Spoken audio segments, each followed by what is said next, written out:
안녕하세요. 로그맨 로그인. 오늘은 펩트론 관련 좋은 리포트가 있어서 제목으로는 비만 치료제 넥스트 스텝 장기 지속형 주사제 라고 해서 그 김선아 연구위원님이 만들었는데 요즘 이분이 정말 리포트를 잘 적으시는 것 같아요. 예전에 그 릴리란다. 알테오젠과 펩트론 관련 리포트를 같이 본 적이 있죠.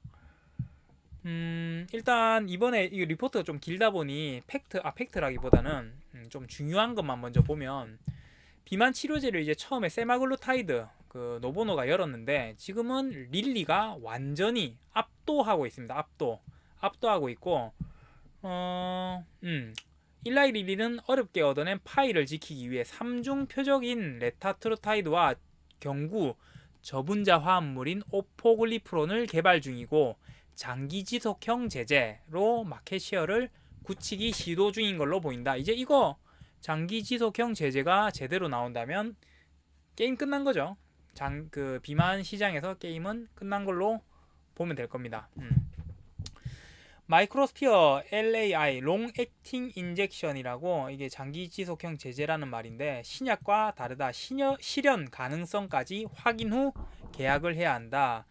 펩타이드를 API로 하는, 그러니까 펩타이드를 원료로 하는 장기 지속 제형화에는 주로 마이크로스피어 기술이 적용된다. 이거는 펩트론의 기술이죠. 펩트론.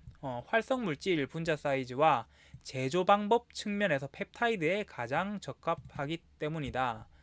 그 중에서 롱액팅 인젝션 장기 지속형 제형화로 한 사례로는 뭐 암젠, 메세라들이 있지만 그 원료 자체를 개질한 것으로 리스크가 따라옵니다. 이런 거는. 그런데 그에 반해서 마이크로스피어는 원료를 손상시키지 않아 개발 리스크가 낮은 편이다. 그럼에도 불구하고 제네릭이 거의 존재하지 않는 이유는 모든 레시피를 알고 있어도 재현하기 어려울 정도로 제조 방법이 까다롭기 때문이다. 라고 돼 있고, 지금 릴리의 터제퍼타이드가 비만 치료제를 1위를 탈환을 했습니다. 탈환을 하고 지금 뒤쫓는 파이프라인이 다수기는 하지만 아직까지 임상 단계에 있기도 하고, 화이자는 임상 실패로 인해서 개발을 포기했죠. 포기하고 이제 M&A로 갈 겁니다. 만일에 M&A 하면 다 여기서 하겠죠. 여기 어딨노? 바이킹이나 뭐 로슈는 안 되겠네요. 메세라나 뭐 스트럭처 뭐 이렇게 하겠죠.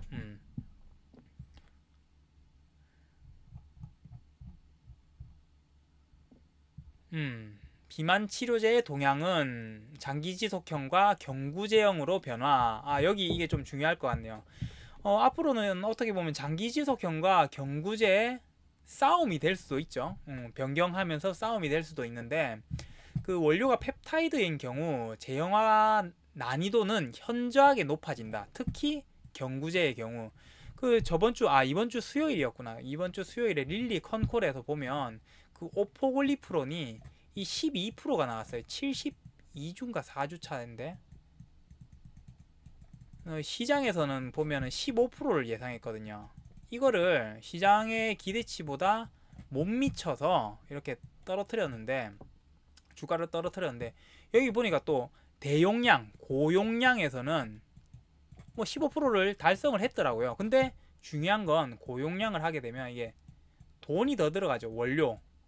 원료가 더 들어가기 때문에 그렇게 좋지는 않습니다. 어떻게 보면 좋지는 않죠. 이런 거 보면은 뭐 D&D의 오랄링크가 좀 생각이 나네요. 더 작은 용량으로 좋은 효과를 내는 어떻게 보면 메세라죠. 메세라에 팔았기 때문에 계속 보면 이러한 이유로 위장의 소화액에 의해 쉽게 분해되고 분자의 크기가 커서 두꺼운 조직층으로 이루어진 위장 관벽을 통과하기 쉽지 않기 때문에 모험적이다. 더 힘들다. 그래서 경구제 비만 치료제로는 일라이 릴리의 오포글리프론과 같은 저분자 화합물이 개발 단계상 펩타이드보다 앞서 있는 상태이다. 이 펩타이드는 지금 D&D 하고 있죠. API 함량, 원료 함량을 현저하게 높이는 방법이 있으나 저분자 화합물 대비 여기 적혀있네요. 원가율이 높은 펩타이드의 원료 함량을 높이게 되면 수익성, 담보하기 어렵다 라고 돼 있고, 그리고 지금 따라오는 거는 암젠, 메세라, 바이킹이 있지만 이런 거는 API 원료 자체를 바꾸기 때문에 그만큼 개발 리스크가 높아진다는 위험이 있습니다. 위험이 있고, 노보노디스크는 어센디스 파마의 트랜스콘 플랫폼을 이용해서 하고 있지만 아직까지 파이프라인은 공개되지 않았습니다. 그에 반해서 지금 보면 펩트로는 그나마 좀 공개가 된 상태죠. 이제 뭐 공장 착공 뭐 이런 것도 있고 돈이 들어가고 있죠. 공장에 들어가는 걸 볼 수가 있죠. 우리가 현재는 마이크로스피어는 저분자 화합물 및 펩타이드가 주류인데 그 중에서도 펩타이드를 만들기가 난이도가 더 어렵습니다. 더 어렵다고 합니다. 펩타이드는 큰 분자, 변성 가능성 문제로 난이도 높음, 레시피를 알아도 제네릭조차 쉽지 않다. 이 펩타이드라는 게 저도 좀 공부해보니 그 우리 보면은 그 알약 같은 거 있잖아요. 알약 같은 거는 화학식을 그대로 하면 이제 알약이 나오고, 그 항체 의약품은 그 항체를 키워야 된대요. 단백질을 키워가지고 그 수많은 아미노산 덩어리들이 있기 때문에 그만큼 몸에 들어가면 분해가 잘 안 되겠죠. 당연히 안 되고 그만큼 효능이 더 좋고, 그 펩타이드 같은 경우에 아미노산 덩어리가 아니라 뭐 한 10개인가 50개 정도의 아미노산으로 형성이 돼 있어서 몸에 들어가면 금방 분해가 된대요. 그래서 자주 맞게 되는 거고, 그거를 더 오래 하기 위해서 장기지속형 제제를 만드는 거죠. 그래서 제네릭조차 하기 어렵다 라고 되어 있고, 쭉 내려가면 이제 사용자 편의성 문제도 있겠죠.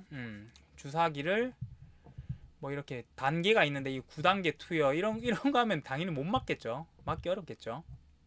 유통 단계까지 고려해야 되고, 아스트라제네카 같은 경우 이게 어떻게 보면 지금 뭐 위고비나 젯바운드 같은 그런 용기랑 비슷하게 생겼네요.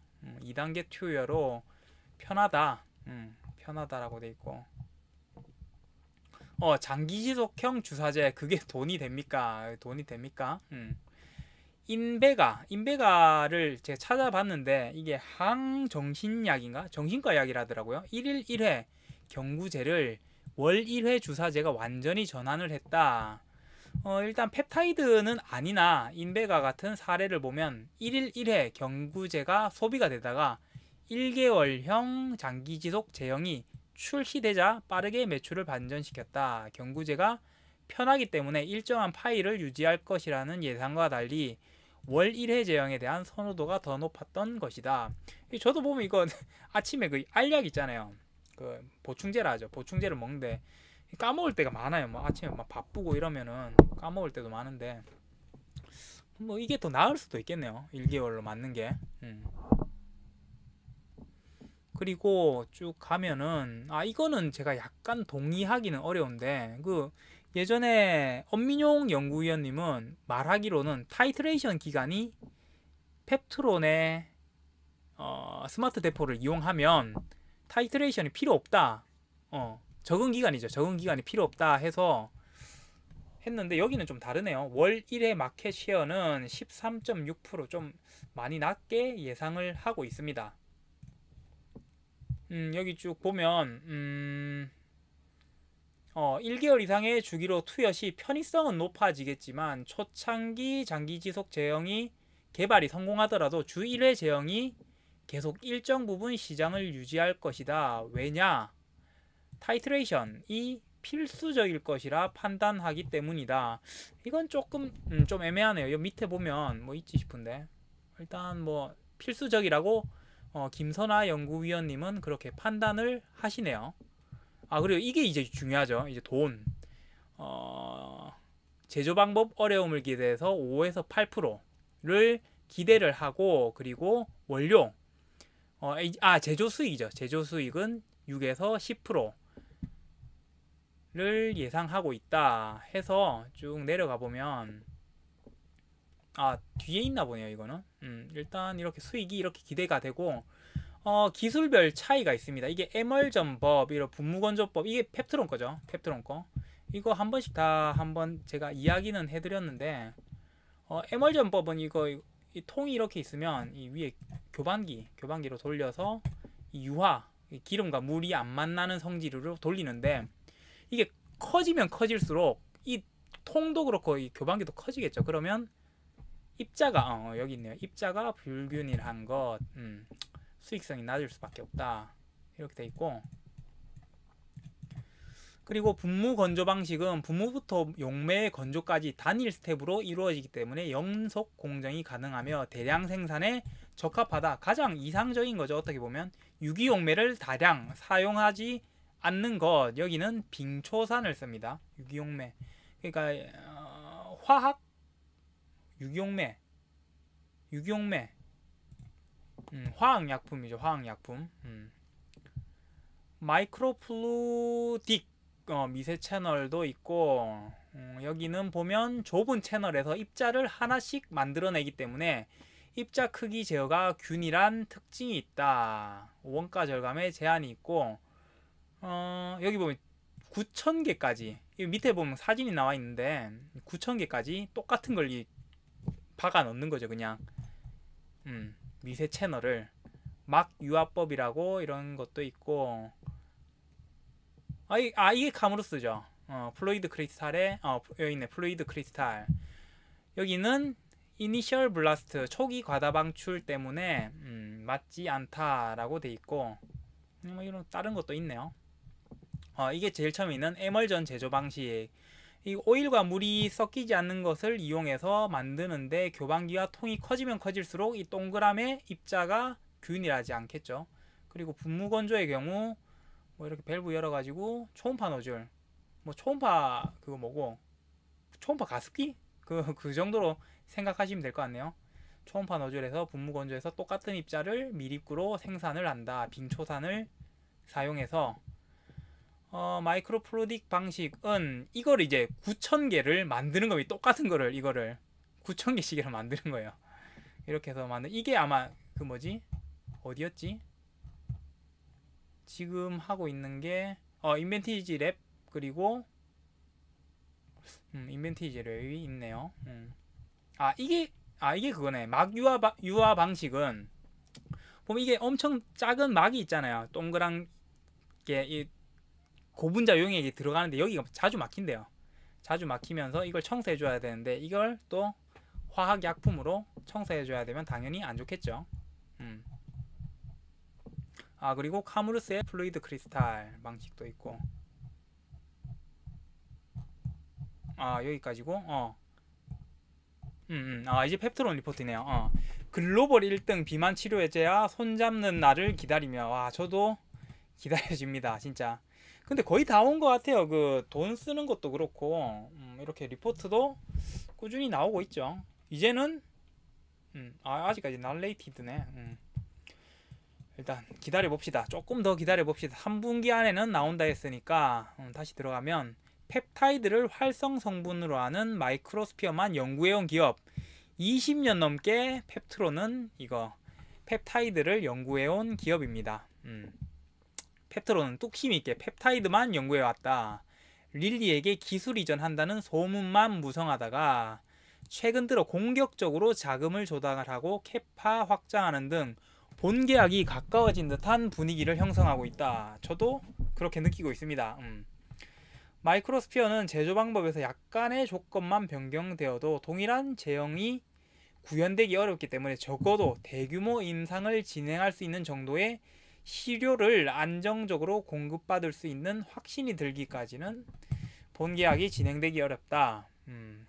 조건이 있었죠. 바늘 사이즈, 재건 속도, 용매 등 달성 가능한지 재현되는지, 스케일업이 어디까지 가능한지 보고, 이제 돈이 투자되는 걸 우리는 보고 있죠. 1350억 중에 650억 그리고 450억이었나 장비 투자를 하고, 이거 242억은 다 장비 투자로 가고 있습니다. 그리고 공장 증설, 자신감이죠. 공장은 곧 자신감이다. 이게 자신감. 공장 짓는 건 진짜 자신감입니다. 그리고 루프원이 얼마 전에 식약처 허가로 스마트 대포 플랫폼을 이용한 개발과 상업화, 생산까지 한 사례로 이제 기술력은 확실히 검증이 됐습니다. 루프원으로 인해서. 그리고 릴리 터제퍼타이드 장기지속형 제형 출시로 인한 이익 추정이라고 돼 있는데, 이게 보면은 여기 있네요. 일단 요거 먼저 계속 보면 이 공장은 3분기를 예상하고 있네요. 김선아 연구위원님은 6, 7, 8 7, 8, 9죠. 7, 8, 9 7, 8, 9 안에 26년 말 준공을 완료할 것으로 전망되고, 이후 CGMP 인증 임상 133 FDA 502로 이상을 하지 않. 이거는 FDA 502는 1상이 완료되면 2상 하지 않고 바로 3상으로 넘어가는 그런 겁니다. 고려하면 30년에 출시될 것으로 예상한다. 그리고 30년 터제퍼타이드 시장 규모를 80조 원에 이른다. 이거는 저번에 뉴스를 한번 같이 봤죠.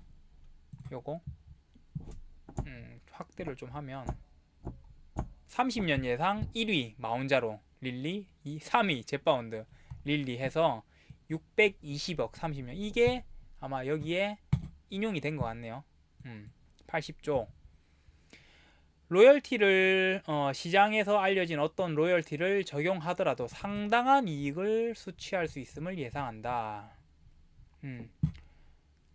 펩타이드 적용 가능한 플랫폼 중 스마트 대포가 핵심이다. 저는 이거 처음 봤어요. 스마트 대포만 있는 줄 알았는데 펩TREX 펩타이드 자동화 합성 기술, 그리고 ADC 펩젠, 그리고 지금 우리가 계속 보고 있는 장기지속형 주사제 스마트 대포, 이 펩타이드로 그냥 다 한방에 원스톱으로 다 하네요. 보니까 여기 보면 이제 스마트 대포는 분무 드라이 방식을 이용한 마이크로스피어 제어조 플랫폼으로 초산, 몸에 유해한 무해한 초산의 API 원료와 고분자를 녹이고 용매를, 이건 뭐 여러 번 본 거죠. 스케일업이 용이한 것이 특징이다. 그리고 루프원으로 상업화와 생산력을 입증했다. 입증했죠. 릴리와의 본계약 전망. 이제 실현 가능성이 모두 평가돼야 되는데 본계약이 늦어지는 것으로 보아 이미 상용화에 성공한 약물인 터제퍼타이드에 대한 장기지속형 주사기를 개발한 것으로 보인다. 개발한 것으로 보인다. 비만 치료제는 미용 목적으로 소비되는 시장이 큰 것을 고려하여 주사기 형태도 신경 쓸 수밖에 없죠. 바늘 사이즈, 그리고 통증을 고려한 용매의 결정, PK 안정성, 이건 부작용이죠. 재건 속도 및 균일도, 스케일업과 재현성 등을 미세한 조건을 요구하였을 것으로 보이고, 그 과제를 모두 달성했을 때 본계약이 체결될 것이다.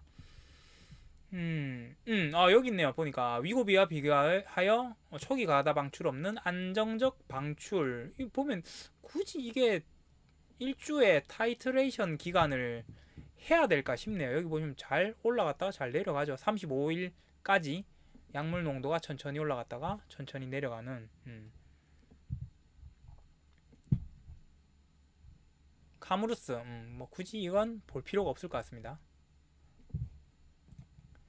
그 다음 캐파 확보 현황으로 이 공장 증설로 바이알수 기준 10배 수준의 캐파 확대 2016년 말 시운전 목표라고 해서 1공장이 가동 중이고 루프원 전용 공장으로 활용될 예정이다. 1공장은 루프원, 그리고 돈을 끌어서 한 거 2공장은 착공 준비 중이고 1공장은 CGMP 인증을 받은 상태는 아니므로 2공장의 미국 상업화 물량을 생산을 위한 CGMP 인증을 진행하고 여기에 터제퍼타이드 장기지속형 제형을 생산할 것으로 보인다.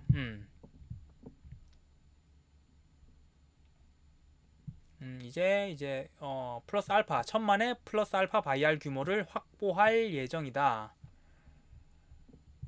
자금은 조달을 해서 처음에 유상증자로 1350억, 그리고 최근에 교환사채로 214억을 해서 이 공장에 투자를 하고 있죠. 투자를 하고 있고, 그리고 이제 예상 매출이 있네요. 예상 매출 여기 보면 FDA 실형으로 이 공장 준공을 완료하고 FDA 502 1상이 완료되면 3상으로 바로 가는 트랙으로 승인받을 것을 목표로 가정하는 경우 30년부터 본격적으로 미국 포함 전 세계에 판매가 가능할 것이라 예상된다.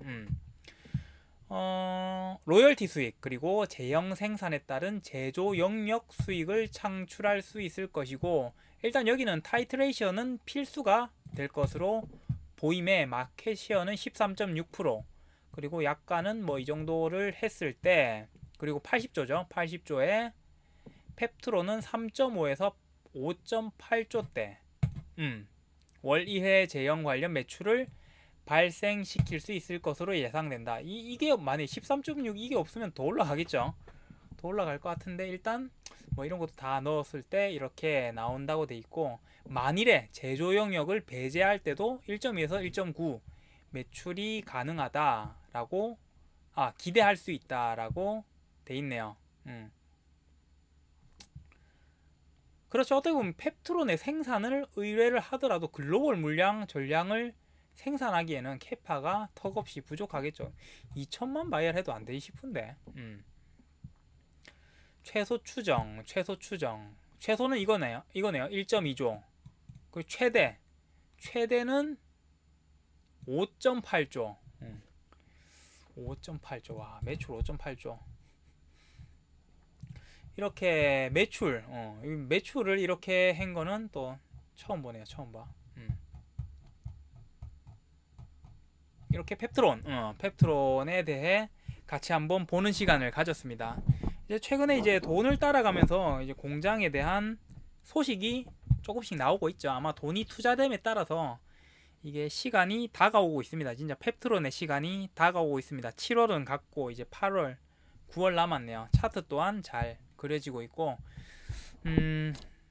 이번 3분기 한번 잘 기다려 보시죠. 오늘의 기록은 내일의 기회로 돌아옵니다. 로그맨 로그아웃. 감사합니다.